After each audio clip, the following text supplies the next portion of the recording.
Come on.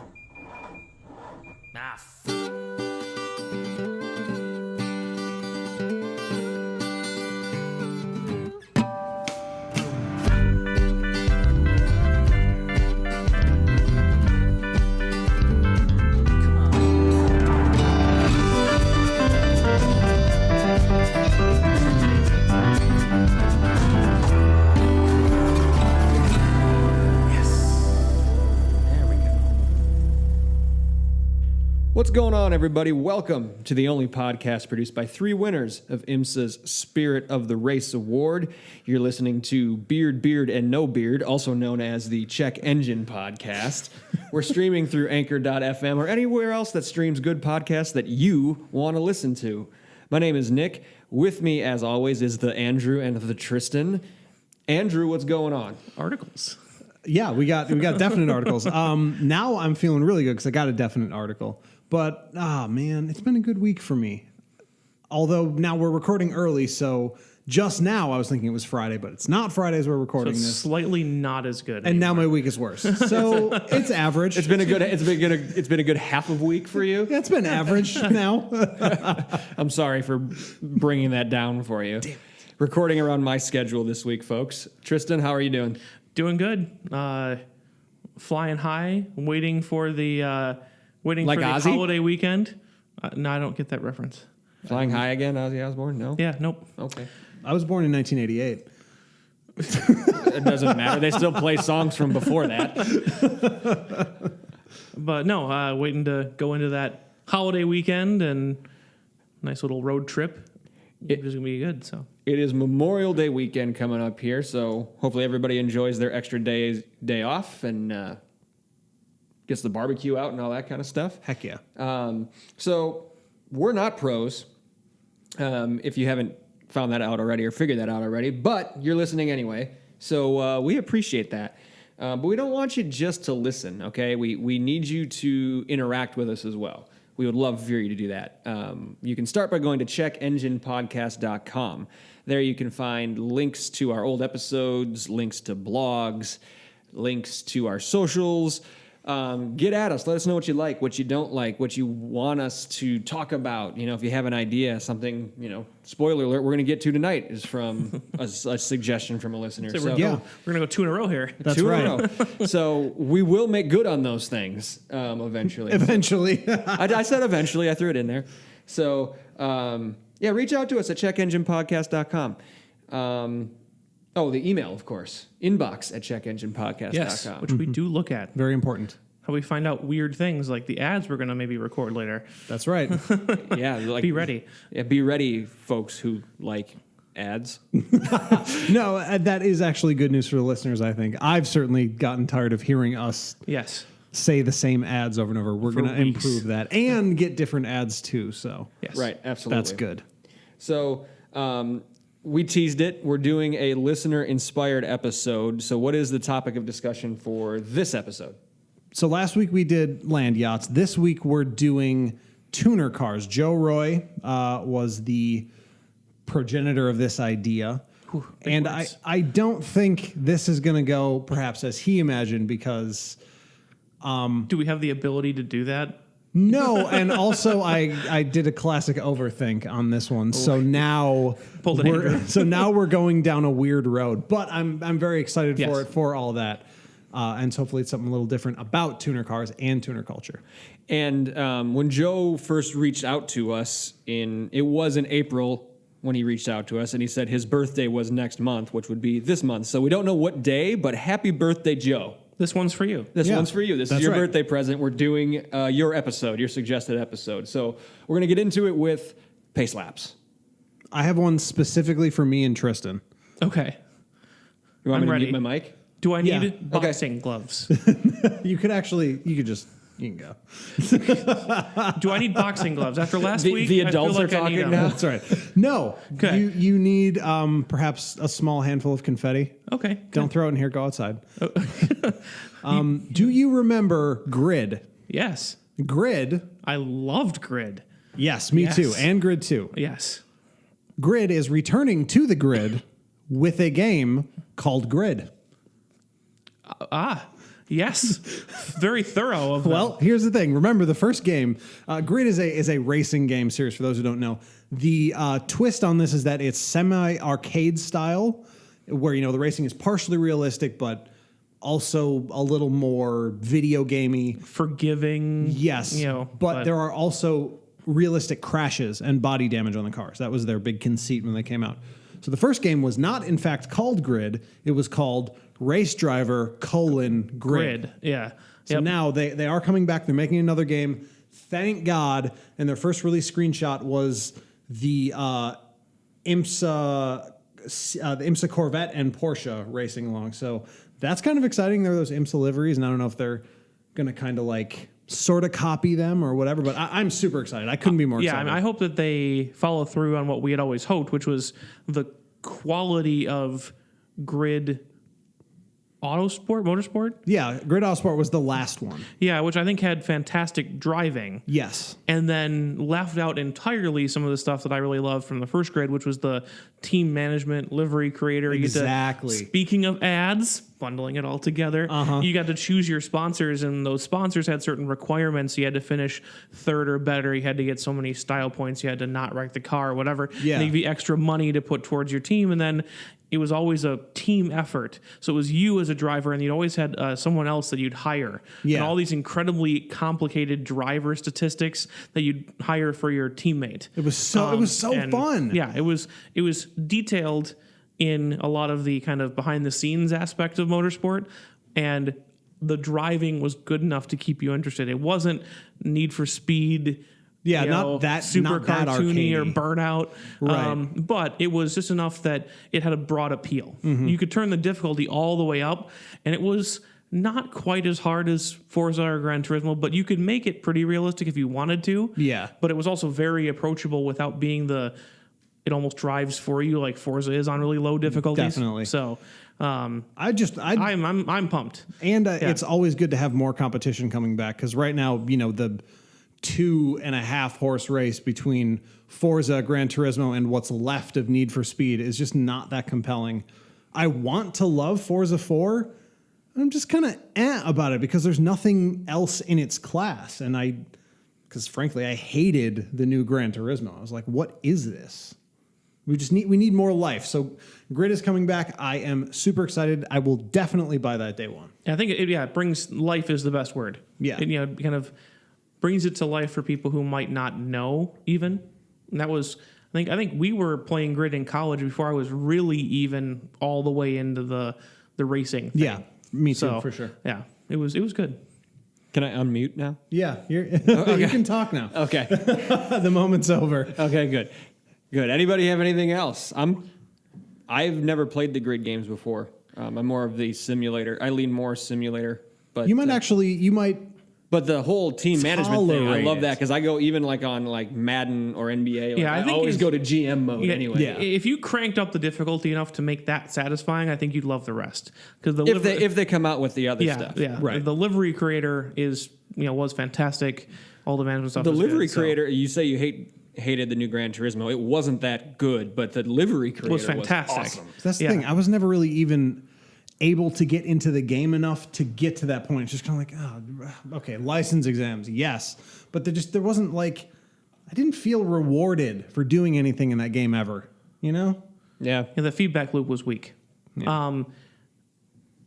Do we want to address, because it will be a tie-in through one of my neat car news if we do, or if we want to turn that into part of another episode or something. We were discussing one of our Instagram posts about that Porsche with the crazy paint scheme. Yes. By the time you hear this, that will have gone out. Yeah. Yes. Do we want to discuss what our thoughts were on that one? We can. Yeah. I'm down. Let's go for it. Because I think we actually agree. That's why I was Yeah. like, I'll bite on that, not as an argument. But so you will see, it will be posted. Yeah, on our Instagram, a picture of a car I saw when I was walking into the gym over the weekend. It's I don't know, Porsches. What is that one? 944? I think so. I think it's a 944 with pop-up headlights and Not 911. not 911. Which makes it rather rare. It did have a 911 sticker on the back, though, but it does have pop-up headlights, so I don't think it's a 911.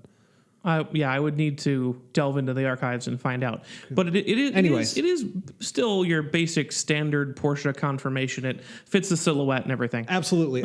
Big old ducktail on the back. But the thing about this one, they had probably wrapped it, I would assume, I would hope. all matte black with violent orange highlights. God. And it's glorious. It's simply amazing. And when I texted it to the group chat, and then I was like, because I've actually been thinking this a little bit. And there was a generally positive response. It was like, oh man, I love that paint scheme or whatever. Yeah. And I've been thinking this a little bit kind of in the back of my head since the GT2. Maybe it's not altogether Porsches I find boring. Maybe it's Porsche owners, because almost none of them do anything interesting with or to their cars. Yeah. Do they need to? Yeah. Now I'm saying now they do need to. Yeah. after seeing that one. And Yeah. Right, and I agree. And I wish I could have gotten a picture, but I was being just violated in traffic. But when That this was sounds happening, awful. It's exactly what you thought it was, and just I saw an actual 911. It was just Carrera on the back, Sure. not 4, not GT, nothing letters, numbers, just Carrera on the back. But it was just covered in stickers of places that they had taken it. Like what kind of stuff? So like I did to the Jeep. So they had like a national park sticker. They had, OBX. it might have been on the other side. But it was just like places they had gone with this car. And it had clearly seen many miles. Yeah. Because it was in good repair, but like the paint was dull because it had been out in the sun driving around. The wheels that he had on it were Porsche wheels, Right. But they were like the black enamel ones, and they had and he had like reasonable profile tires. Yeah. Because he was like, I'm gonna drive this a bazillion miles, and it had like California plates on it. Like he had clearly driven this a long way, very likely by looking at it. Right. And that's what, you're like, maybe the owners have to be more interesting. You don't even necessarily have to do anything wild with your paint scheme. No. You have to make it interesting in some way. Well, because like, what was it you said? Do something with 2 or 4. Yeah. And I think he did at least 2 of those. Yeah. And that's why I kind of popped to mind, like comparing that where maybe that guy doesn't ever do anything interesting with it. He just drives it to and from work. But yeah, that's for the car. Right. The car wants to be driven. Yeah. But he did something interesting to it. This guy's doing something interesting to it and with it, and I have a picture. I'll send it to you so we can put it on Instagram, of this Porsche that I found in Savannah that had like the full like Dakar rally getup. Oh, It was like Really? like straight pipes, big knobbly tires, roof rack, and like Hella lights, bro. yep, lights on the front and like matte tan paint with a number on the side. I'm not there yet. I can't And- get to that point yet. And it was actually not ready. Like, and it was beat up. Like, But people get it. People know. get up so hard for those things, and I just don't. I'm like, yeah, no, I get it. I've seen this before. It's not. well, no, and just because it's not necessarily the first time you've seen it, I appreciate It's not it. even like the 20th time. Anyways, I think you've seen the same one over and over at Road America. but still,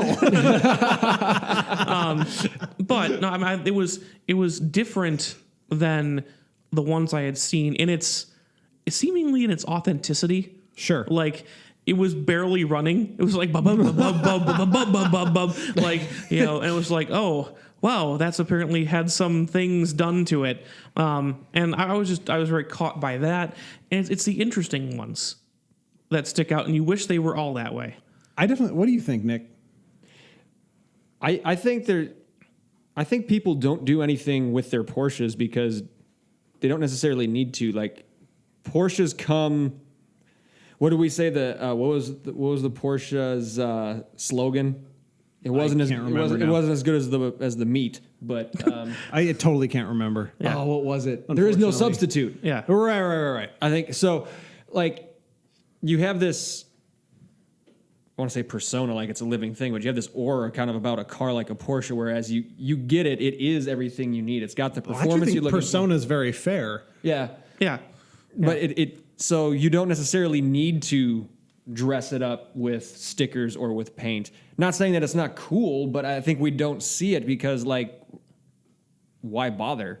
Like it has everything you need when you drive it off the lot. I understand that impulse, but also the thing that always gets me, and by the way, I did see this car driving around the other day, and the owner's your typical 70s Porsche owner, full head of gray hair, just an older gentleman, and in hilarious shape, I assume, just because I think I've now seen that guy at the gym as well. But like, it's not.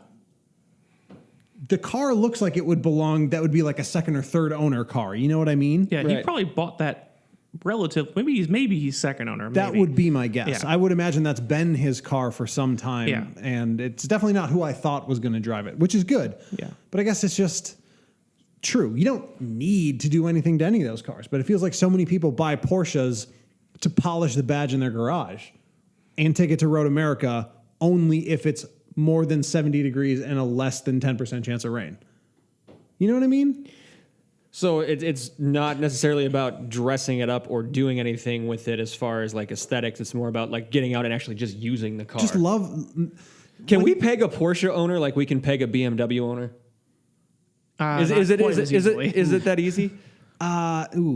It's not that easy. No, No. it's not that Well, because easy. they're not wearing head to toe BMW gear? or Porsche gear. Porsche gear in this yeah. case. Although there are those. There They have are them. some of those. There are some I think it exceptions comes to the down- rule. I think it comes down to you buy the Porsche as a symbol of something.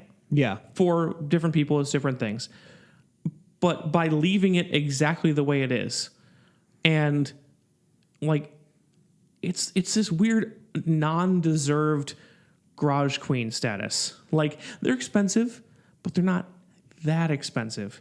You can make them. You can get them that expensive. but most of them aren't. Right. And they are yearning to be driven. Like any complaints you might have about them from a design or engineering perspective, you look at those cars and it's like it wants to be moving.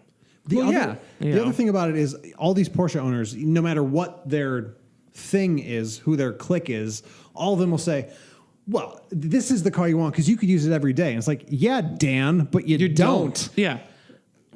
So do it. And there's nothing they can say to that because, yeah, it's obvious they don't. If you drive your Porsche every day, you're going to get a door ding.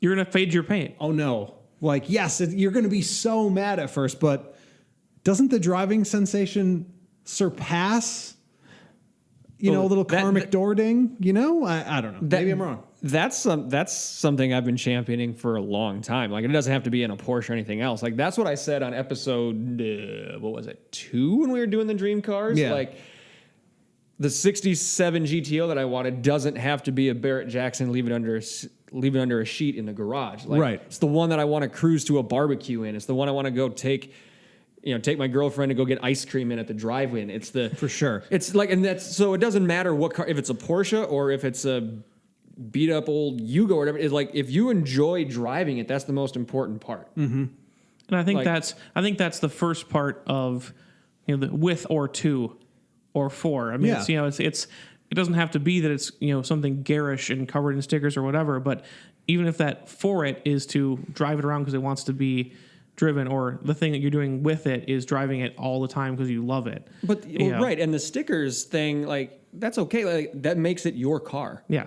Yep. That, like the stickers I have on mine with the racetracks, the badges, like that's my story. Yeah. I'm kind of writing it as we go on my vehicle. For sure. And there's nothing wrong with that. I just don't think it's like needed on a Porsche. Like you don't have to do it on a Porsche because like, yeah, absolutely drive it as much. Like if I had one, I'd be driving it all the friggin' time.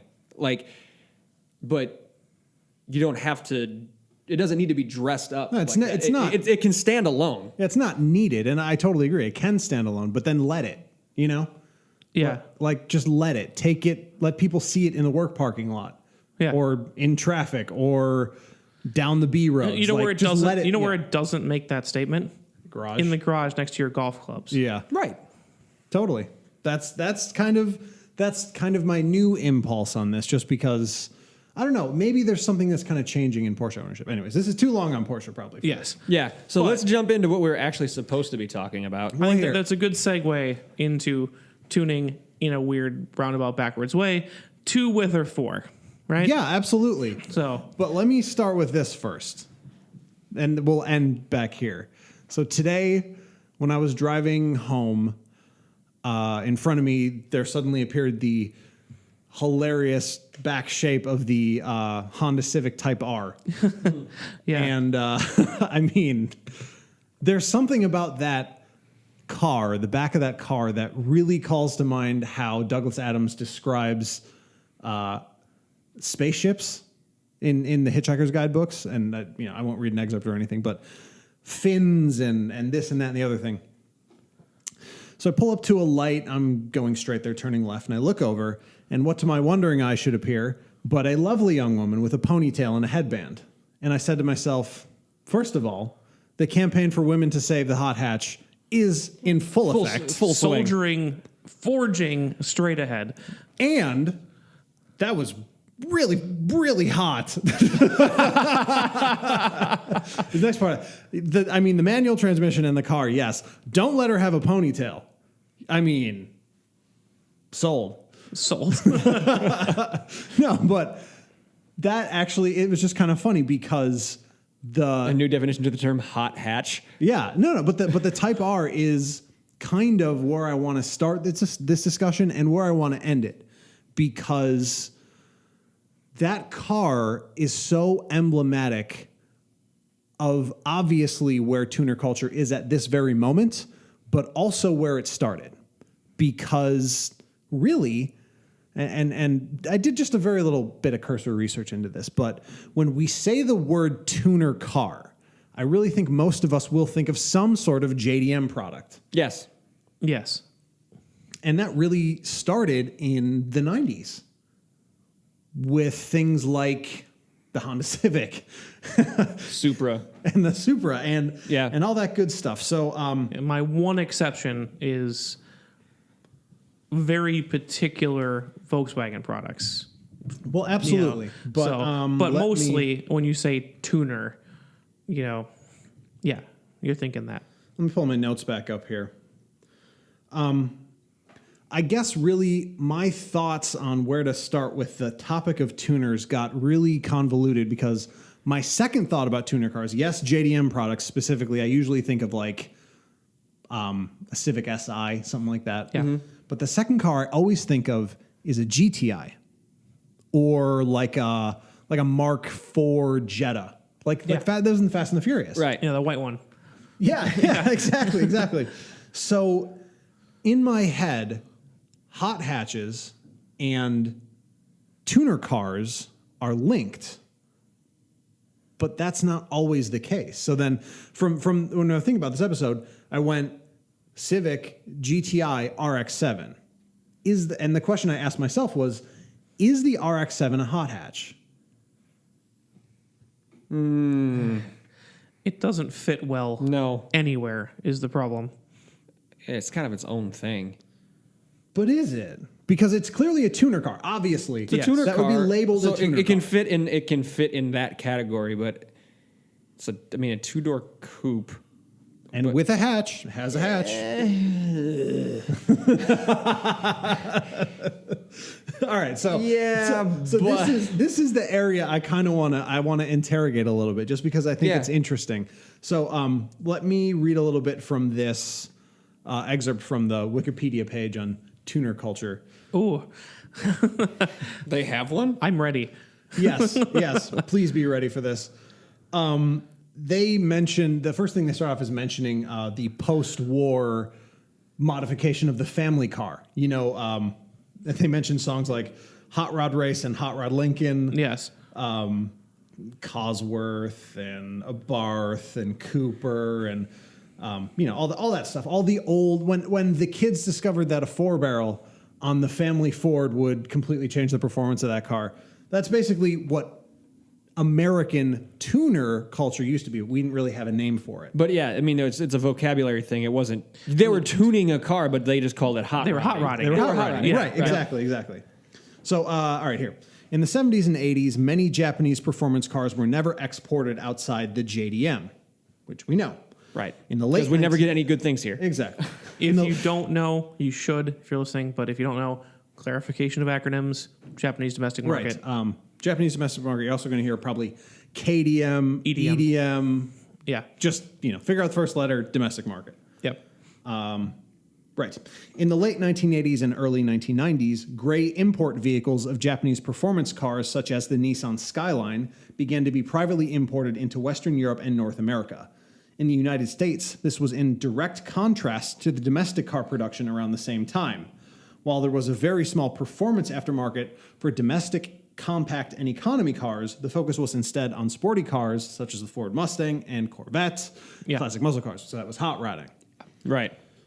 Because of their lightweight and the increasing availability of low-price tuning equipment, economy and compact cars exhibit high performance at a low cost in comparison to dedicated sports cars. Right. So a lot of language saying here that once the 80s and 90s rolled around and people started realizing that, this Honda Civic in my driveway with a small investment could actually beat my neighbor's Camaro In a drag race. in a drag race. Yeah.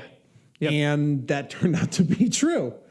And of course, the people of Japan already knew this, and they've had their own tradition of tuning their very great JDM cars. So let's leave the RX-7 off to the side for a second. I have to ask you two about one of the most iconic tuner cars in all of history. You know what it is. I'm ready. Is the Sprinter AE86 a hot hatchback? It's a hatchback version of the Toyota Corolla. It was only sold in Japan. Is it a hot hatchback? I don't think it is in stock form. I was going to say, is it a performance? Did it come as a performance The pack? AE86 was the performance trim of that car. Yeah, I don't feel like it goes far enough. Sorry, the AE86. I screwed that up. The AE86 is the model designation. The Sprinter Trueno or Trueno was the performance version of that model designation. Yes. So yes, it was the hottest available. I don't think it goes quite far enough. Yeah, I think it's think like the S package on a Golf versus A true GTI. GTI. But that car is, famous as a tuner car and as a drift car and as really sort of the icon of the hot hatch everywhere, everywhere that's, Tuner car. Asian. A tuner car. Because I think there's a difference here. Like a GTI without being tuned or a Renault Megane without being tuned is a hot hatch. The way it rolls off the showroom. Oh, no. I'm not going to let you get that off. Because what basically the comparison you're making is Sprinter Trueno to Golf. But the comparison isn't to the Golf. The comparison would be to the GTI. It is a performance. It's the most performance trim that ever came out for that car. It is, and I think that's absolutely true. But what is that most? Just because it's the most performance trim doesn't mean that most performance is equivalent to the GTI's performance. That's actually what I'm looking up or trying to at the so moment. if that most performance trim is equal to like a Golf S, then if we don't consider the Golf S a hot hatch, then I wouldn't consider the AE86 a hot hatch. So we're in like what would the performance on a 1985 GTI be? What would that be, a Mark? Mark II. That's Mark II. like the 80s to the early 90s, I think. And those were going to be. That was the first 1.8 liter. Those were about 160, maybe. I have to look it up, but that's my. You look that up. I'll look up the AE86. Yeah. The reason why I think this is so important is because it feels to me. And again, this all kind of pushes back on terminology, is that one of the things that Americans love to call tuner cars is racer cars. And first of all, we need to retire that term because it's very obviously racist. Yep. So we need to get rid of that. But also because it's typically used not even in a racist sense, but to denigrate the car because of their origins, which obviously is also racist. But if we just, and this is such a white thing to say, but if we remove that connotation for a second, really what it is just to say your car is from Japan or was created in Japan and is therefore less good. Right. Right. Which, I mean, that's the whole name of the thing. I mean, yeah, I think they're rather comparable in power, giving the quick look over. Yeah. Depending on which one weighs more, which one Right, of course. You know, but I don't know. It never struck me as I don't know. I haven't maybe researched as much, or maybe I was more focused on just the regular, like what the AE86 was. Yeah. You know, and the whole conceit of Initial D, the series that made it famous, the Yeah. anime series, is that it's a tofu delivery car. I Right. mean, you know, Right. and he like specifically wasn't supposed to win anything because it wasn't a hot hatch. It wasn't Right, a it hero. wasn't as it wasn't a fast hero as- car. Yeah. You know, so that's why maybe I'm tainted by that premise. I don't know. I think it's an interesting question just because the one physical difference between the GTI and the AE86 is, of course, the AE86 is rear wheel drive. Yes. Right. And the Drift GTI car. is front. Yeah. Front. It's a drift car and Togue or Touge. Touge. Yeah. Sorry, folks. Yeah. Anyways, drifting while racing is what that is. Yes. I actually don't know. I don't have an answer on whether it's a hot hatch or not. I think it maybe should be, but this is all following along my thought process and on just from we should do an episode about tuner cars. Yes. So what I'd actually like to do is now kind of remove ourselves from a specific conversation and look at the way culture followed the reality. So basically what happened is during the 80s and 90s, these tuner cars started being imported, and genuinely people would start to take them and modify them and beat their neighbor's 5.0, and the neighbor would get all mad. Right. So that was happening in the 80s and 90s. It really wasn't reflected in popular culture until the Fast and the Furious movies / Need for Speed Underground, because really that's how long it took to get that sort of into popular culture. It was 20 years. It was around. And that's even Well, that's why they called it Need for Speed Underground. It was an underground movement. It Right, wasn't right. mainstream at Right. all. And that was the conceit of Fast and the Furious, is that this had been happening for a long time. Mm-hmm. You know, even as far as before the Japanese cars arrived in some cases. You know, they were modifying the Charger. Right. You know? Yeah, of course. You know, it's a continuation of this hot rodding culture. Right. So I mean, it's a vocab issue. It was probably around in Japan, similar, in a similar time frame to when it was around here. It was just tuner versus hot rod. Yep. we were drag racing stoplight to stoplight here in the 50s. So they have their whole own racing thing that I'd like to talk about in an episode sometime. The Yeah. Japanese underground racing stuff is Insane. so cool. super intriguing. But Yeah. So what I'd actually like to do is I have a selection of cars from the Fast and the Furious, from Initial D, which is the manga that started the series that popularized all of these cars again. And I also have the lineup from Need for Speed Underground. Okay. So I just want to read a couple of them. So Fast and Furious, we had the Eclipse, of course. Yep. Charger RT and Chevelle SS. Then a whole lineup of Honda Civics, 3 different Honda Civics. Yep.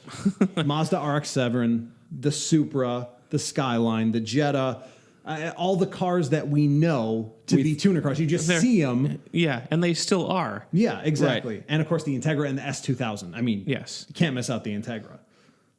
Initial D, Sprinter Trueno, Impreza WRX, RX-7, Skyline, Civic, Lancer Evo, MR2, a host of Nissans, more Civics, Supras. I mean, there's a lot of crossover in that list. Yep. And then if we go to Underground, so by the way, dates here. So Initial D is the first. That manga started in 95. The series, I believe, came out, the animated series came out in, I think, 2000 or 2001, something like that. The Fast and Furious movie was 2001. And Need for Wow, it's Speed, been that long already. yeah, Yeah. and Need for Speed Underground was in 2003. Wow, we are old. But here's something so interesting. He's dying a little over here. That's my takeaway from this entire discussion. Here's just something how that's so old we interesting. are. I just want to read you some of the car highlights from Need for Speed Underground. So the starting cars were the Dodge Neon, Civic Si, Mazda MX-5, Peugeot 206, and Golf GTI Mark IV. Tristan's constant choice. Every time. Every single time. Other highlights, Focus ZX3, Lancer, Eclipse, Sentra, Impreza, Celica. Just straight JDM all the way down the line. Yep. My jump was always GTI Celica. Of course. So here's the thing I really want to point out. So this game came out in 03. And obviously those three lists have a lot of crossover. But 2003 was the first game that Need for Speed and therefore EA ever put out that didn't highlight exotics. Yeah. Every single Need for Speed games Right. have been around since 94. And there are always Lamborghinis and Ferraris and Porsches Exclusively. and McLarens. Yeah, yeah. I mean, they had like an entire game dedicated to it was like Porsche Pursuit or something like Porsche that. Unleashed. Yeah, that's what it is. Yeah. Porsche Yep. Unleashed. Yep. That was one I had on PC actually. But but ever since 2003, every single Need for Speed game has been based around these same cars. Need for Speed 2, Civic, Focus, MX-5, Most Wanted, Cobalt SS, IS300, Golf GTI.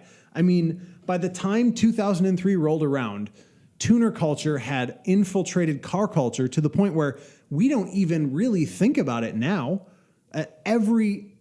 And that's kind of weird thing about tuner culture, obviously. Every car can be a tuner, but there are those grail cars, those RX-7s, those even the GTI to some extent are always in these lists. And they keep getting GTI recycled. RX-7s, Impreza / WRX, Skyline, Supra. Skyline, Supras. I mean, Evo. Evos. WRX, everything always comes back to those cars. And that really all started with Initial D. And though we're just splitting hairs when we talk about vocab, I actually do think it's somewhat important because I feel like leaving some of these JDM or EDM or KDM cars out of the discussion of the hot hatch in some ways, and sticking them under the umbrella of the tuner car in some ways lessens their impact by removing them from the discussion of what might be the most revered class of car in all of automotive history, the hot hatch. Yeah, I think there's a special place in very nearly any gearhead, petrol head, car guy, whatever you want to call yourself. There's a special place for a hot hatch of one kind or another, depending on your country of origin and car fandom. Right, You right. know. Well, I think it's because of accessibility. Like, Yeah, Definitely. and utility. like it's a Halo car technically, but it's not a Halo price. Yep. Yeah. And it can be With a little blood, sweat, and tears, and you save a little bit in your paychecks, you could take even a used one and turn it into something really, really special. and you can And make it have your own, Be like your we were own, talking and, about earlier, and like with be the your Porsche. only car. Right. Yeah. Absolutely. So I throw my groceries in the back, I drop my kid off to school, and then go bracket racing on Sundays and beat the 5.0 with the same GTI or the same Supra or whatever it is. Yeah. Yeah, absolutely. So, I mean, I don't have any easy answers, but what I do feel like we need to talk a little bit more about is what we do going forward. Because if we look a little more into what is considered a hot hatch, then I think we're going to find the missing link between why certain cars are excluded and why certain cars are included. And actually, this is a good opportunity to try something that we want to try, so our ads are not as abrupt. More on that after the break. this. Ah, you ruined it. More on that after the break. that break. All right, welcome back, everybody. We're just about to continue our discussion on a deeper discussion on the hot hatch before we went to break there. So, Andrew wanted to dive deeper on this topic. What makes one not a hot hatch? What do you got? Yeah, I just want to read again more from Wikipedia because it's the only website on the internet that actually matters. We know the hot hatch to be, spawned from the original GTI. Yeah, that is basically more or less a fact. That was early 70s. It was the first crack at it, and that was the first one. Yeah, So- it's the first one to be widely recognized as the original hot hatch. Although that came out in '76, the term hot hatch didn't appear in usage until the mid '80s. Yeah. Whatever. That was the first one, and it kind of set the bar. So what it was, regular car, usually in a compact or thereabout size, front drive, nice manual transmission, more power than standard. That's it. Usually a little suspension massage. Sure. Yep. Sure. A little bit of that. But- Little tweak here, tweak there. Some nice patterned interior, maybe. Argyle. All about Yeah. the Plaid. Argyle and the plaids. I love it. But anyways, so apparently the term hot hatch first appeared in the Times in '85 and is now commonly and widely accepted as mainstream term. So here's an interesting little side note. Some sports cars have a rear hatch, like the Porsche 928, Panamera, Reliant Scimitar. And those are often referred to as liftbacks. Indeed. So, But they are not generally classified as hatchbacks, therefore they are not referred to as hot hatches. right. Let's Hot see here. liftback doesn't sound as good. No, it doesn't. It sounds kind of kinky. All right, so that's the history. Now another question. Okay. Is the Mini Cooper, original Mini Cooper, a hot hatch? Hot miniature ambulance. I'm so interested in what gets to be one and what doesn't get to The be one. original Mini Cooper. That's a tough one. Like you're talking about the original, like The back 61 Mini Cooper. I mean, Tiny little car. I think for its time, you would have to consider it, right? Because it punched so much above its weight. I think it has to be. I do. What I'm unfamiliar with is what was available as production. Meaning, So I know that they had like a crazy racing and rally history. Yeah. But like you can just go and buy a GTI even when they were new.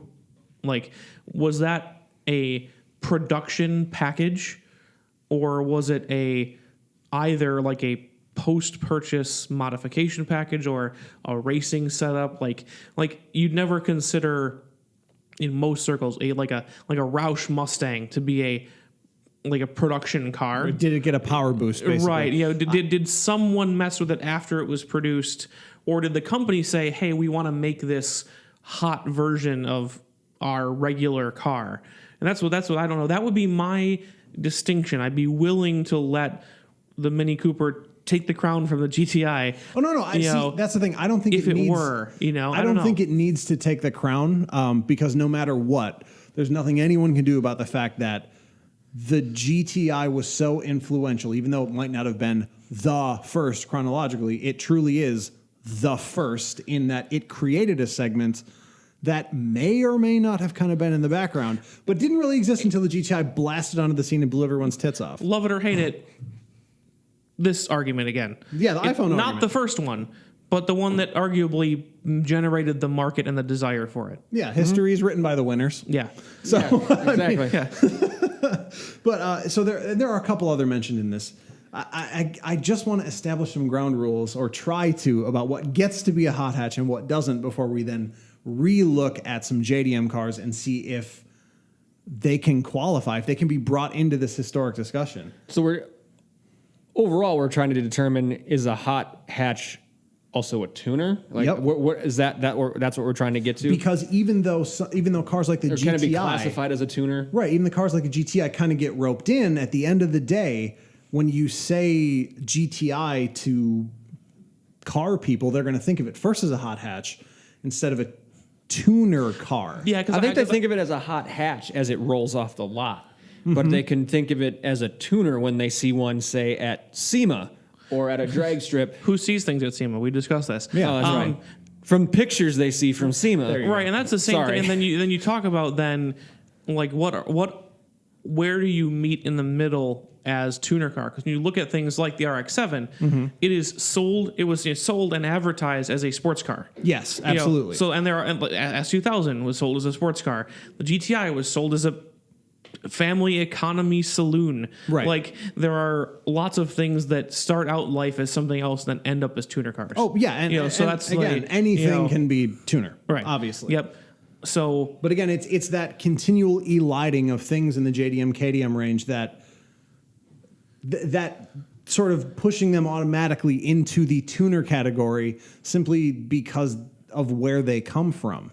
That kind of vexes me simply because it's definitely not earned, and yet there are some, and we'll get to this later, this is jumping ahead, like the WRX that can just be whatever they want when they want to be it. So obviously, we'll get there a little later, but the next point to jump to in the history of the hot hatch is the 1980s when things get a little freaky. they get hot and spicy. They do, because the 1980s where we start to see hot hatches, widely recognized hot hatches, that are rear wheel drive, like the Renault 5 Turbo. Mm-hmm. Now, no one in their right mind, for any reason, would try to write the Renault 5 Turbo out of hot hatch history. It's just not going to happen. No. So there we now we have precedent for rear wheel drive hot hatches. Yes. Similar to the car that was out around the same time in the 80s, the Sprinter Trueno. Yeah. So that car is just so important. I just want it to be something that's more widely recognized, even though it is a Corolla, and I think that's why people kind of look down on it. You know what I mean? Nice. Nice. Well, also in 1980, we have to make a mention of the fact that Group B rallying came to international acclaim around the same time, and that brought us far more hot hatches, and even, though again, maybe they would have been called tuner cars at this point, things that came directly out of rallying, like, no one would ever call a Lancia Delta a tuner car, right? That was my question, is often when you speak about European cars, they do use, it's a weird disconnect. When you talk about things like Brabus or any of these other ones that are literally called tuning houses. Right. But then you would never call a Brabus produced car a tuner car. Right. So where do you draw that line? Maybe it's purely down to name, because looking at this list of cars, so these are all cars that came out in the late 80s, specifically from Group B rallying. The Lancia Delta. The Integrale. Yep. Right, yeah. The MG Metro GR4. I think people would probably call that a tuner car. Yeah. And the Peugeot 205. People would probably also call that a tuner car. Yeah. Is this perceived classism as well? Maybe. I think there's a certain amount, although you can call things like sports cars, but like things like about as rich as the blood gets in tuner cars is like the S2000. Well, there are a handful of Lexi. Yeah, but I don't know. I don't know. I guess I don't know the base price of S2000, but considering it's sold as like kind of their Halo sports car versus like an IS 300. Right. Which I don't think the S2000 was overly expensive for its time. No. But you have to remember that the Supra was the Toyota Halo car. Yes. In terms of luxury, in terms of performance, everything. That was it. That was the best Toyota made. The name Super. says it all. Yeah. It's literally means above. Right. Also the WRX. That's another Halo car. Halo car, but not a luxury car. True. Then we can talk about the split maybe a little, but yeah. But I do think there is an inherent classism in tuner cars, with I think one glaring exception. Because when you look at what we normally people label as tuner cars, it's JDM, KDM, cheap European cars. Yes. Peugeot, Volkswagen, things that working people buy. And then you have this weird subsection that I think we can definitely all call them tuner cars because we've seen them. We see them tuned. The fourth owner BMW. Yes. Which is a weird thing. But I think it's because it's that fourth owner BMW. You know that none of these people bought them new.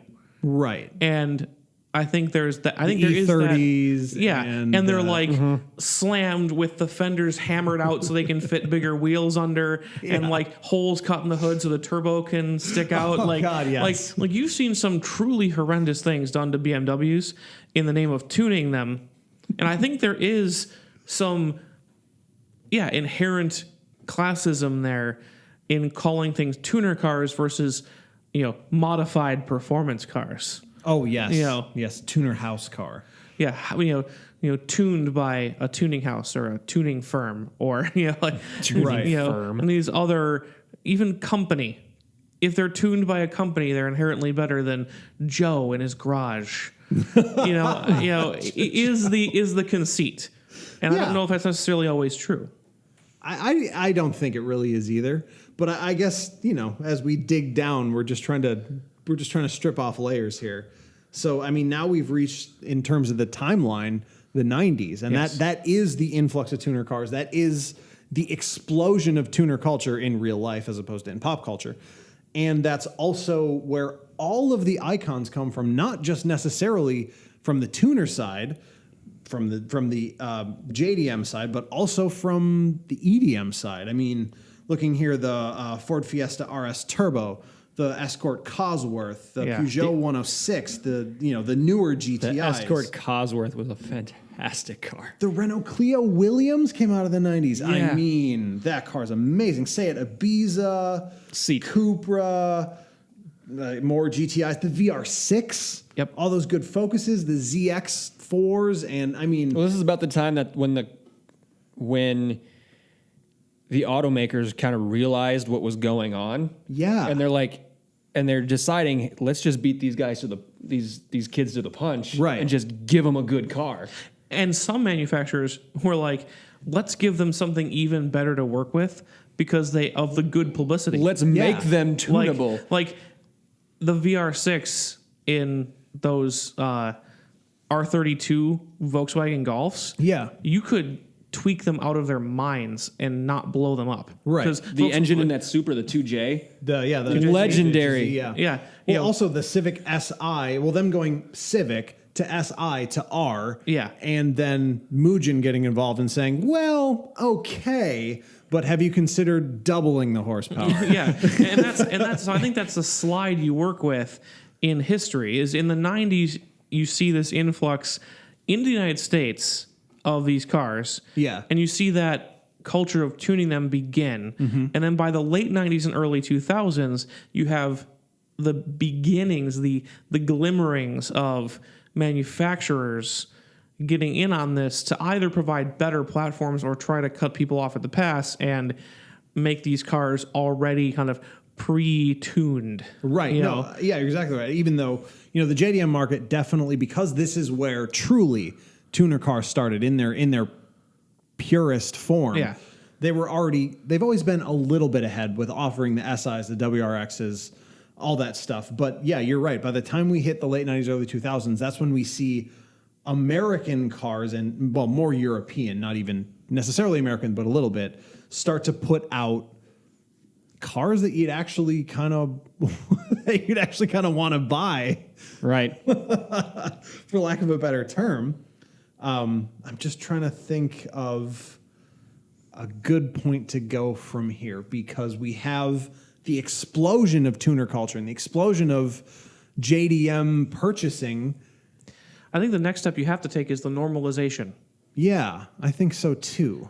And I think that's also where it crystallizes to a certain extent what ended up being and what was not true tuner cars, more or Yeah. less. Yeah. I think anything that developed a factory tuned version was something that was popular enough and known to be popular enough that I think those are the ones that you can crown as the court of rulers of this culture, because they're the ones that had the staying power, the popularity, and the cultural impact to assail car executives up in their ivory tower and say, we need to do something like or for this. Right. So, what would you say those would? I think that would be the best way to kind of make that determination, with the exception of you have to add the newcomers after that. Right. Because by the time we get to, well, those would be even later in the first decade of the 2000s. So, we have the popular explosion, and then lagging behind that in really, let's say like 11, 12 is when you start to see KTM coming into America with cars exactly like the Veloster, which I think came out in 12, and the hot version came out in 13. So, I mean, there's just more and more support for this kind of culture coming from every angle. And yeah, I mean, the frustrating thing is that manufacturers and popular culture takes so long to catch up to what's actually happening that by the time we go from 10 to 19, there's such a wide gap in what was available. I mean, 2019, right now, you can go out and buy probably any one of no less than 10 in America hot hatches or tuner cars that come from the factory far faster than anything you would have imagined in the 90s. Yeah. I mean, my car, not even the highest trim WRX, is 268. It's a lot of horsepower. Asleep. I mean, that's without any modification. That's with a relatively conservative programming from the factory. And it's 268. The WRX is like 340. Is it really? Or the STI? Yeah, the STI is like. Is it that high? It's over. It's like well over 300. Wow. And it's heavier. And there are other issues, no twin scroll turbo, things like that. But is that really not a twin scroll? It's not. Oh my God. But that, you've got cars that are literally, you can go and say, I'm going to sign the paperwork. Here's an insane thing. Yeah. And it's like, and you've got that flavor, some kind of, in a way, with Ford. You've got, even if they're just now beginning to fall off that ladder. Used to, it's, you've got the ST line and the RS, and then you've got Honda with the SI and the R, and Volkswagen with the GTI and the R, and Hyundai with the R spec and the N. Yep. And we can get into any sort of perverted discussions about BMW. Yeah, with standard M line and M. Right.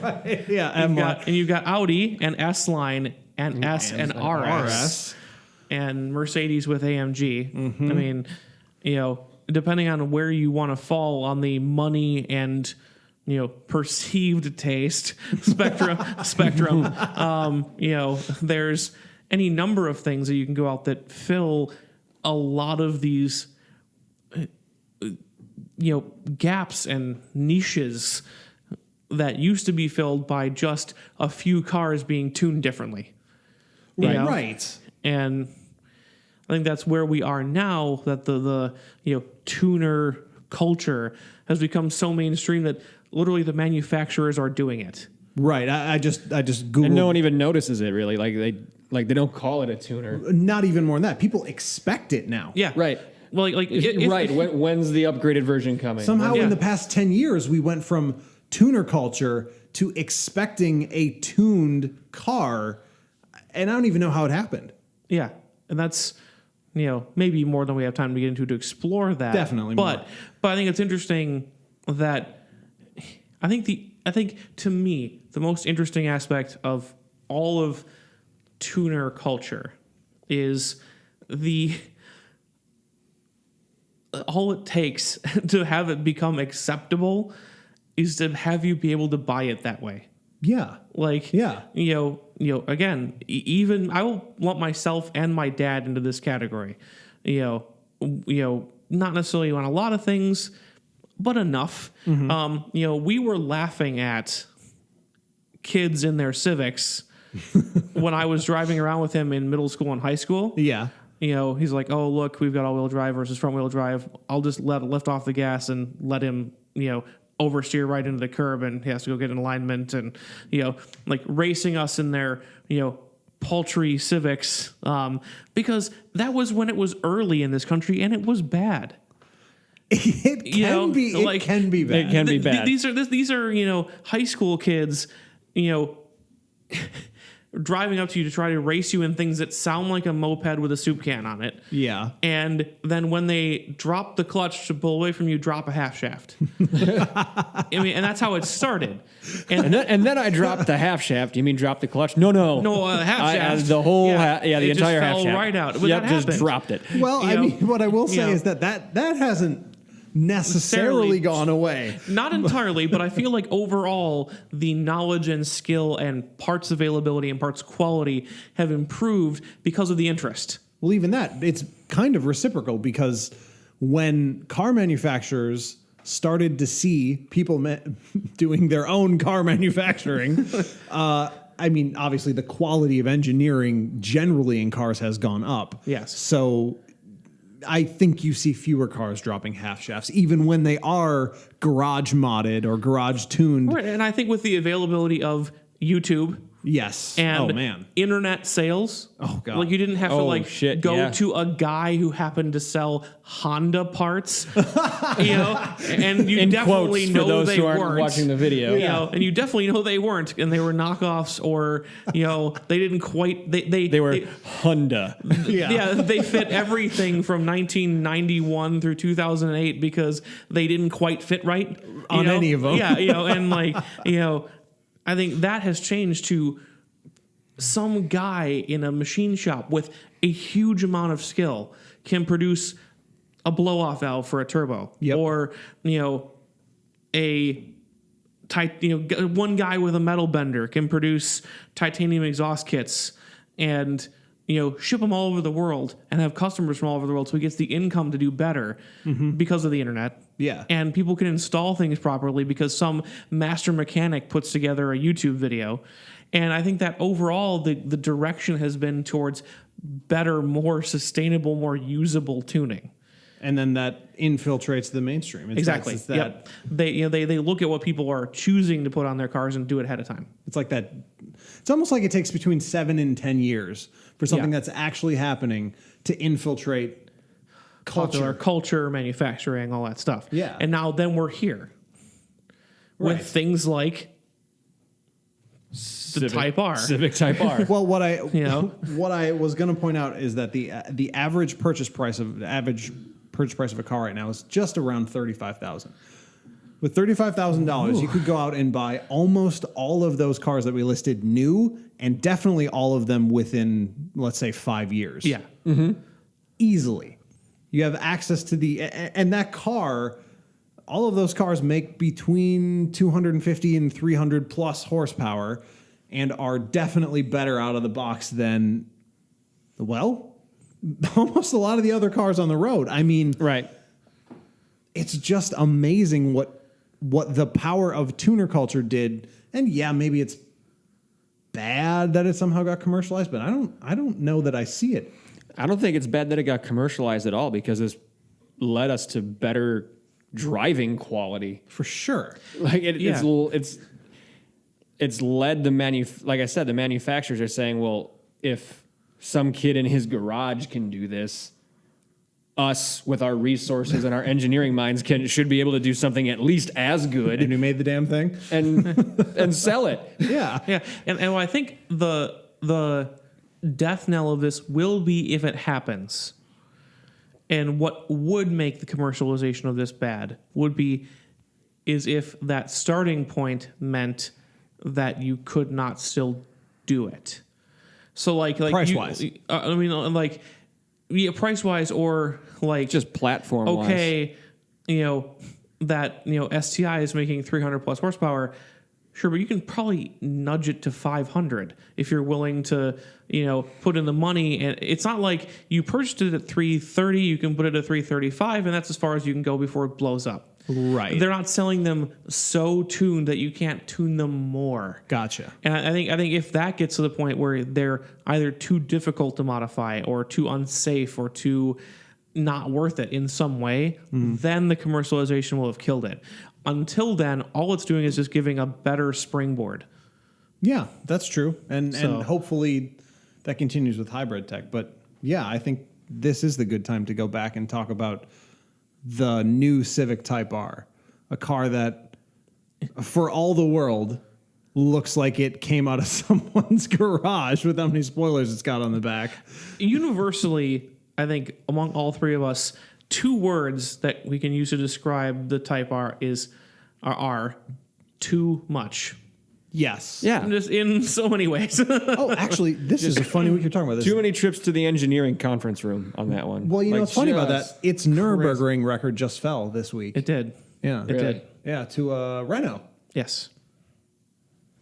Nothing to do with anything really, but yeah, it's absolutely unhinged. Yeah. Is the Type In R, performance and design and everything else. and it's the logical conclusion of whatever the first Civic Si that probably got to in the 200 horsepower range and just blew some Mustang 5.0 guy's absolute mind as it beat him light to light. The SI or the Type R R. is the logical conclusion of the beginning of that story. Yes. That's what it was always going to be. Yeah, absolutely. minus a spoiler or two. Oh no. No, no, more. No, I think because that's something that we haven't really discussed on at all is the cosmetic nature of this whole culture also. That's so where true. There's sometimes function, but often it's entirely aesthetic. The reason why I didn't even touch that is because it's so niche and there are so many subcultures to that culture. I don't even know how to approach it. I think we can definitely talk about it, but I just Not this time.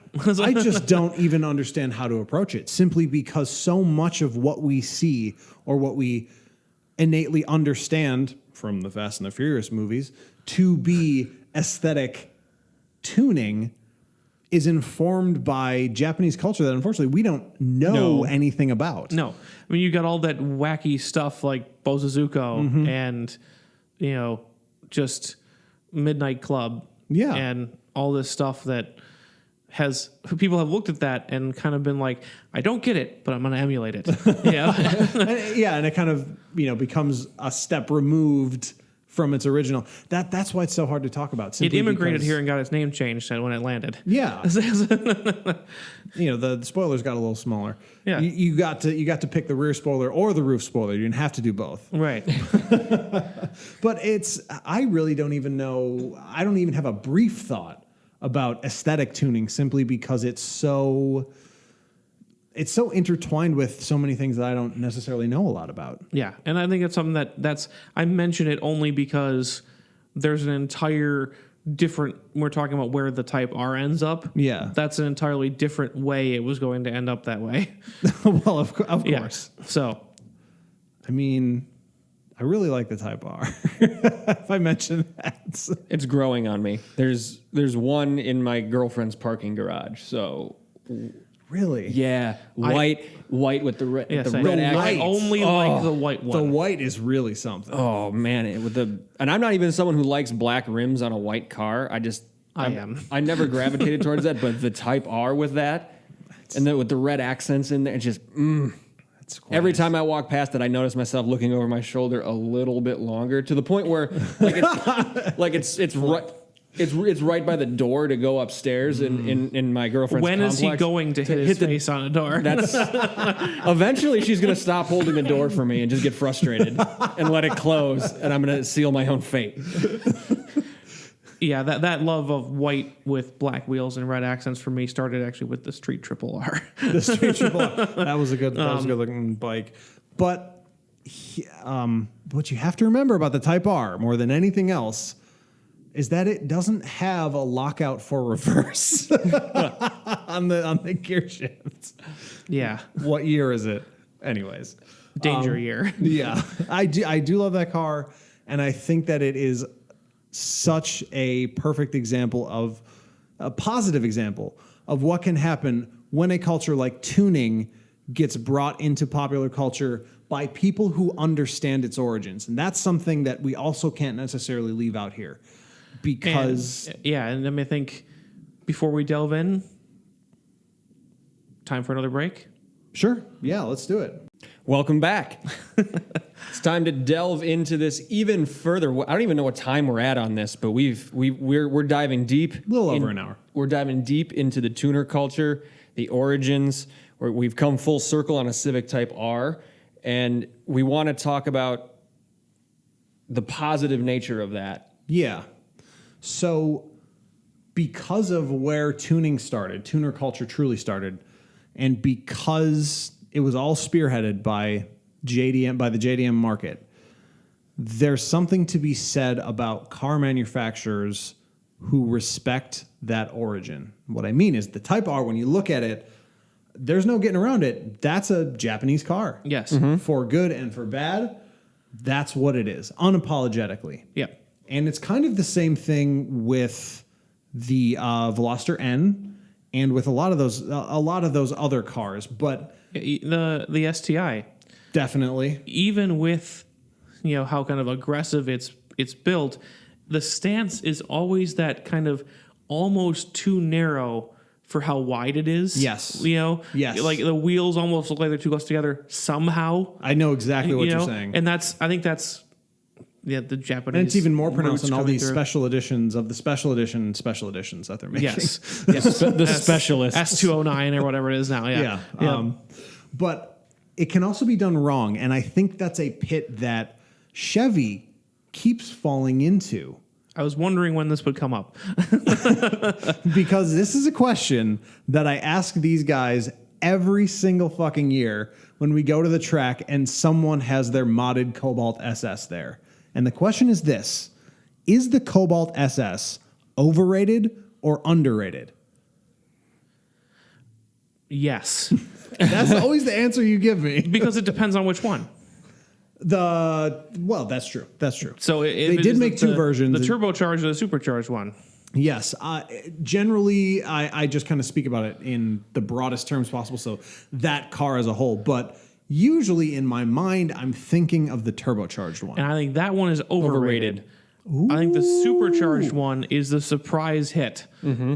I really do. That's super interesting. Yeah. We can talk more about that in a second. But what I want to bring up specifically about the Cobalt SS is that looking at that car, I'm just trying to remember if they changed the spoiler at all. Because remember, initially it was like an upside down bow shape. Right. You know what I mean? Looking Yes. it up right now. But apart from that singular item, there was nothing about that car that gave it away as a performance car. Not in the interior, not in the exterior. I mean, the interior was horrifically drab. It was the interior of a regular Cobalt. Yeah. Yeah. And it was that looked like that kind of like staged spoiler where it like goes up and then out and then back up and then across. And then across. Yeah. And there's no like the front end was just a Cobalt. Yeah, if you back end take that was spoiler off, just a Cobalt. It's a Cobalt. Yeah. Yep.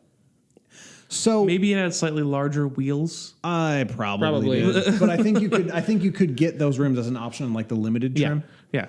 But anyways, my whole point about that is when you look at the cars, even of that same time, tuner cars, quote unquote, that were successful, like the Ford ST line, those cars were more successful because those cars, this is something that started in the Focus and Fiesta and bled over to the rest of the Ford line, started as what they called a European style on the interior and the exterior. It Yes. actually started with the ZX4 Focus.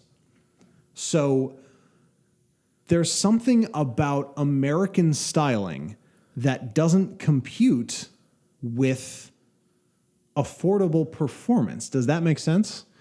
And I'm pulling that from the fact that the Cobalt failed and they never even tried it again. And Which is a shame because the SS was actually like Right. a really solid car. Yeah, and when we the talk Fiesta about- and Focus sold. I just Yeah, wanna- and when we talk about the name, the SS, the same thing. Yes. The Chevy SS, no anything before or after. It's very nearly indistinguishable from an Impala. Oh, I still don't know the difference. Usually you point it out, and I'm like, oh, you're right. And Take your word for it, I guess. Yeah. And even though I really like it, especially because I think it's based on that bleed over of European styling. Yeah. The SHO Taurus. Yes. There's almost nothing to tell you that's an SHO. And there's, sure, sleeper cars. I get it. Like the appeal of something that can absolutely jump you in an alley and you'll have no idea because it looked like grandma. Right. Like, I get the appeal, you know? Like, there's something to be said for it. But there should always be those subtle clues. And that's, Right. I think that's what a lot of the European manufacturers do well. Even the Japanese manufacturers have that subtle clue. Yes. You know, like even compared to when they were still making them on the same platform, the WRX, the Impreza WRX Yeah. had just that little inch and a half of extra wheel arch to fit the wider track. It was just a little bit lower. It was, you could look at it and you go, why does that Impreza look really fast? It's funny you should know? say that because the other day I saw that whatever gen that was. I don't know. But that last platform shared Impreza WRX, it was a fully visually modded Impreza, but it was not a WRX. Right. And I was following it and trying to figure out what the hell I was seeing because am I looking at? it had dual exhausts, it had rally armors, it had all of the trappings, but there was just something wrong with it, and there was no badging on it. And what's missing is all those things that you really can't see when you look at a WRX of that time. Yes. Same with my dad's A6. His 4.2 liter A6, you could probably figure it out if you stuck them right next to each other. Right. But when you look at that car, you're like, why does it look so much angrier? And it was just a little bit lower, and it had the big back end on it to handle all the power. Like, so it was just like slightly wider back end, and although they kind of hammered into the right shape, it was the A8 front end. Yeah. So it didn't have quite the same hood rise. It didn't have quite the same rear track. Rear haunches were notably more muscular, and but it's really super subtle. Loved that car. And when you look at the GTI to the regular Golf, just that little bit wider, the wheels fill the arches just a little bit more. Yeah. I think that's something that the Americans don't do. It's actually something that is new to KTM, the KTM market as well, because my R-Spec has one visual difference from the regular turbo, and it's on the inside. It's for you. It's for you. It is for me, which is fine. But when I'm driving in traffic and come up against a lovely young woman in her Veloster Turbo, I get a little mad that there isn't just one thing visually different about my car. This on the exterior. I just want something. I don't know. Maybe a little red line around the grill. Maybe I don't know. An extra exhaust tip. Sure. Something, yeah. I think just a little something. Yeah. And they now do that with the new Yes, R-Spec they do. and stuff like that. But And the end is even more dramatic. the end is significantly dramatic. But I mean, Nick, why do you think that? Obviously, Ford kind of did the same thing where they didn't change up their look for their tuner cars for a while, and then suddenly did with the ZX4, and it was a huge success for them. But why is that kind of not an American thing? Why did Chevy miss? It's tough to say. I think it comes down to it. Man, it's broad to say, but it's a culture thing, like where the Japanese manufacturers, they like things to be wild and out there, and like they want people to know the differences, whereas the Europeans are subtle. I think a lot of it kind of comes back to that hot rodding culture, where it's like in America, it's what's under the hood that matters. Oh well, but I mean, think of The idea of that. Sure, but I'm just thinking of all the hot rods in existence that they took the engine covers off and the flames, and the skulls, And even that, when you look at... you've got like the whole rat rod and those type of things, but like... But even that, when you look at things like the guy and his Nova, like there is that subtle, like you can tell that. So even if you take the exhaust note out of the picture, which you should, because we're talking about aesthetics, it's like that. Oh, in the more American hot rod style, there's like an extra inch or two of clearance in the rear wheel wells only because he's expecting it to crouch when he launches it. hit. And you can see you have this like very clearly visible giant rear axle to take the torque. And, you can tell it's been modified to just be that much faster. It's not glaring. It's not obvious, but it's subtle. And I feel like it disappeared. I feel like it used to be there with hot rod culture. So you're talking like back in the muscle car days. Yeah. And then it kind of like evaporated in the 80s and 90s, which we can all admit were the worst years for Consumer cars. Most cars, but doubly American cars. I was just trying to think in my head of a smaller. Honestly, it might be because American car companies started putting more and more time and effort and resources into SUVs and trucks just because of the way the culture was. I would kind of buy that. Like it's a bandwidth issue. We have this much money, this much resource. Are we going to spend time modding out and making subtle differences in our Impalas and all these other things? Or are we going to really focus on making the best goddamn Silverado that we can? Because people in America, as opposed to other countries, we know love their trucks. They love their SUVs. But here's one that I want to bring up. A very odd kind of case, and then we can think about kind of wrapping up here. So talking about aesthetics and talking about everything related to tuner culture, something that's totally oppositional, but wanted to be included, the Sonic RS. So they spent dev time on that car. They brought in some engineer from Corvette to tune the suspension, and they almost thought about trying with the power.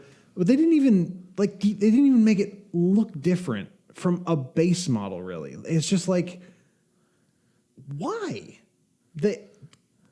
It seems like Chevy tried everything they could to make this car attractive to people who want to tune their cars and people who liked JDM market cars. And people who liked the pre-tuned cars that we talked about that are now popular. Yes. Like, even if you don't want to go through the work of tuning it, you can appreciate a car that has been massaged and worked on. And they even did, they brought the Corvette engineers to be like, hey, you're an American. Well, I'm American too. But it's like there was a finish line and they got so close and they were like, Would you say they got to like the last 3 or 4 inches and stopped? Yeah. They do that a lot. I would say like the back of the Corvette. I would say that. Yeah. Chevy tends to do that. Terrible. But okay, do you remember when they launched the Sonic RS and they spent 2 actual real-time months leading up to the Super Bowl advertising their Super Bowl advertisements and spent the entire duration of that game advertising the goddamn Sonic RS. Yes. And then what happened? No one bought it. But why? Because they didn't finish it. I mean, it's such a mystery to me because it seems like we've talked about so many things around tuner culture and what makes a car attractive for tuners and how that reciprocity of a car being attractive to tuners then fed back into the mainstream car and made tuner cars for everybody. Have we thought about it this way? Is it maybe it's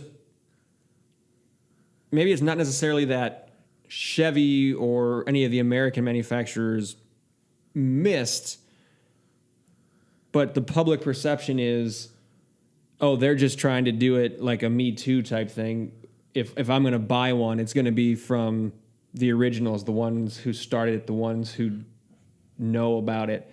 I would partially agree with that simply because, I have my Hyundai bias and I got so goddamn sick of reading how the turbo and the R-Spec were warm hatches until Honda came back with the SI with the same exact numbers and no one said shit.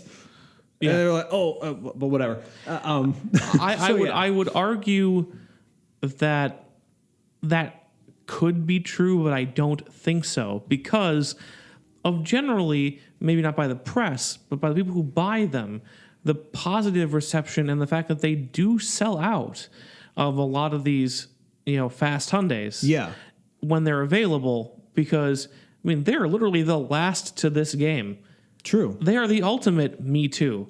But they are also slightly smarter about production. Finish your thought. Right, but what I'm saying is that they're like the ultimate Me Too.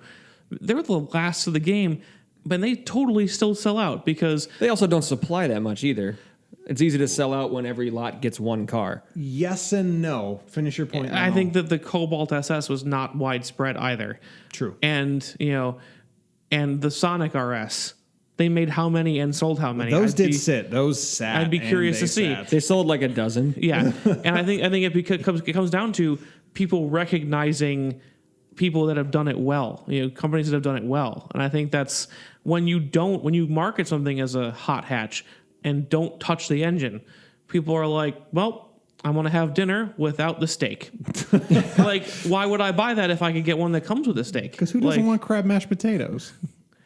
But if I could get that with a steak also. So I think when you make an incomplete car, it's not going to sell, and people are going to think, yeah, they just did it for to ride the hype, versus they're dedicated to this idea. And I think that the multiple generations, the multiple revisions, the improvements, the changes that the Hyundais have seen, versus we're going to start from a totally clean slate design and something we've never really worked with before with the Sonic RS and kind of half do it, doesn't sell things as well as, hey, we've never done this before, but we're going to just absolutely sink our teeth into it and year after year just improve it to death. Yeah. Over and over and over again is a very different image. I think that's the biggest thing is the dedication to it and how complete the package is. But that's and that's what makes it a Me Too or not a Me Too, I should say, to clarify. Right. And that's where you'd feel like it's a Me Too if they just kind of did it, which is what I feel like they did with the RS. And Nick, you are completely right about Hyundai's low production numbers. I was reading an article Yes. about the manual G70. yeah. That they're only, in terms of the sales of that car, the manual is only produced in 3%. That's exactly what their projected sales targets were. So they have sold every single one they've ever made because that's exactly what they predicted. Yeah. And, I definitely did. So they have see- good forecasting in Yeah, their company. they're doing pretty well Which there. is good. Yeah. Yeah. And you're absolutely right to say that it may not even be comparable, a Hyundai's N line and something like the Chevy SS name, simply because it almost feels like when you say SS, like if Chevy goes and slaps that on, they've slapped on a number of things over the years, Trailblazers and whatever else. It feels like at any point you should be able to go to any Chevy dealer and get your SS. Versus something like the manual Genesis, you expect that to be hard to find. You expect that to be rare. Right. So maybe there's a conflict between sort of the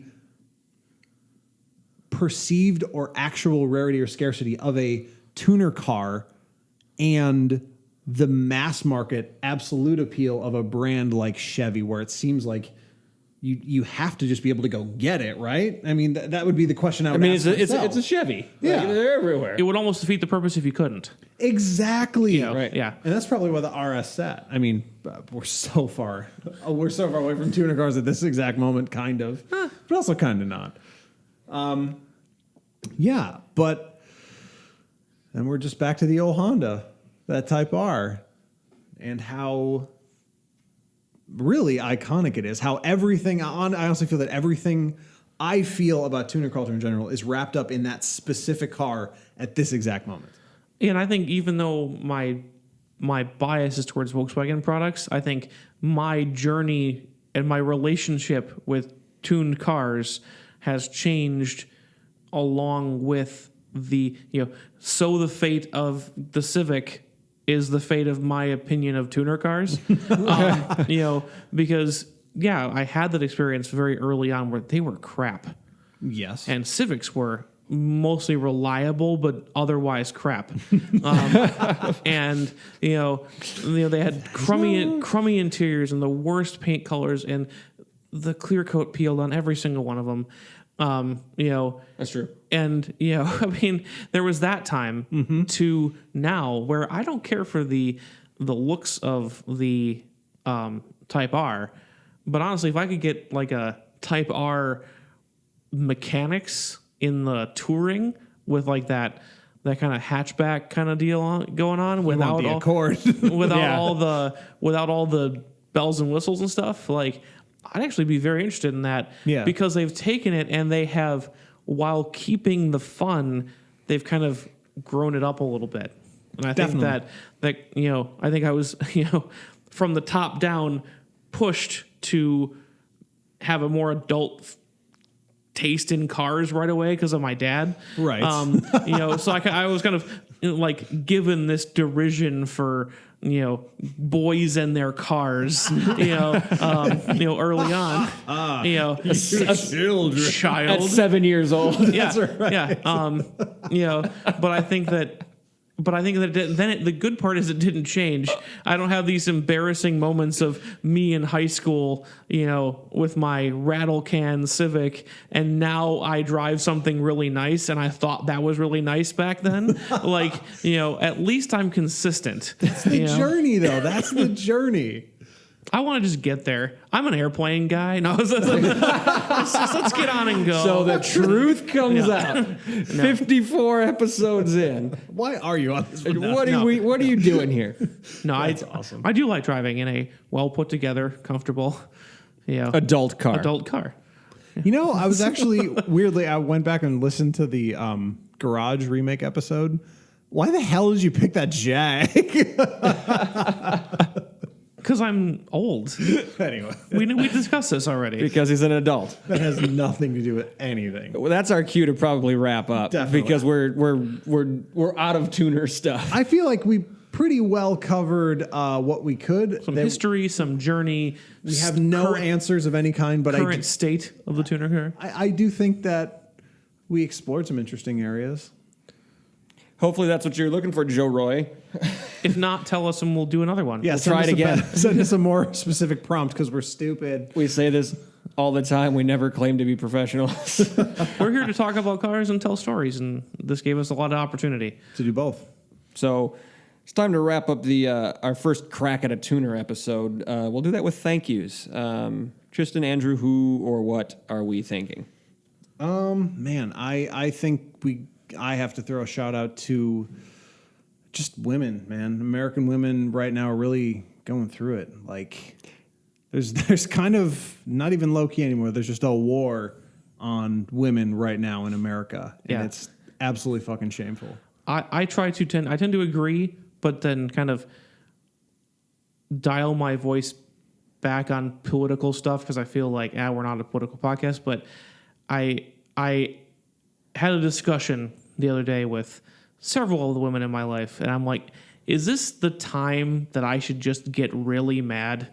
Like, I don't get mad about much, but is now the time? It's been time. And so, yeah, I think we all kind of came together and thanked mothers on Mother's Day, but I think I'm gonna stand with you and all of them and say that's my thank you also is Don't stand with me. Stand with them. I say with all of them, but we can all stand together. I would like to say thank you to all the women in and not in my life. Yeah, I all we can ever hope to be is problematic allies, and I think while that's not everything, I think it's Something. and I do Better than what they've got. well, I do see it. I see genuine anger and hurt and distress and rage from my wife every day now. It's not focused on me. It's not because of anything I've done, but it's because it's her life. And she has earned, as has every woman, control over her own body. And that's what's at stake here. It's humiliating to have to keep rehashing this in 2019. That's it from me. All right. With that, we'll take this one out. Hope you enjoyed it. Time to let us know what you think about this episode. Let us know what you think about all our episodes. We're on socials, right? So you can find us on Facebook. You can find us on Twitter. You can find us on Instagram. We're there. Facebook is at check-in or is the Check Engine Podcast. It's not at there. Twitter is. At Check Engine Pod. Instagram is. At Check Engine Pod. So find us on the socials. Reviews are awesome. You can review us on there. You can review us on Apple. You can review us wherever you want. Spotify. Reviews are what make podcasts. That's the lifeblood of a podcast. Definitely. So we appreciate the reviews.